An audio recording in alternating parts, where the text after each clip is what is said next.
Here is a question. Read it carefully and think about the answer. Let us solve it step by step. Let us first understand the key concept here. Intramolecular nucleophilic substitution, cyclization of a halide with a primary amine. Moving on to the next step. Identify the reactants. The halide is Br-CH2CH2, 2CH2Br, which is 1,4-dibromobutane, 4-carbon chain with bromine at both ends. The amine is CH3NH2, methylamine, a primary amine.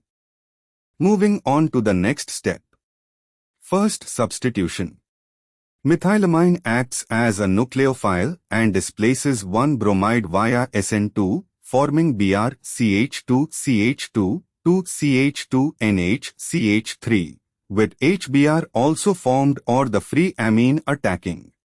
The nitrogen now bears one methyl group, 1H, and is connected to the 4-carbon chain with a terminal Br. And for the final step, intramolecular cyclization. The nitrogen lone pair performs an intramolecular SN to attack on the terminal carbon bearing the remaining bromine, displacing Br and forming a 5-membered ring. The ring contains 4 carbons and 1 nitrogen. Identify the product.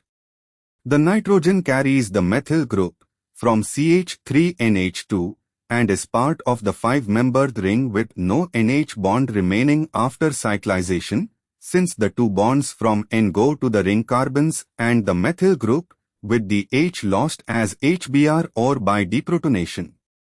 This gives 1-methylpyrrolidine, a pyrrolidine ring with a methyl substituent on nitrogen, N-methyl group, no NH match to options.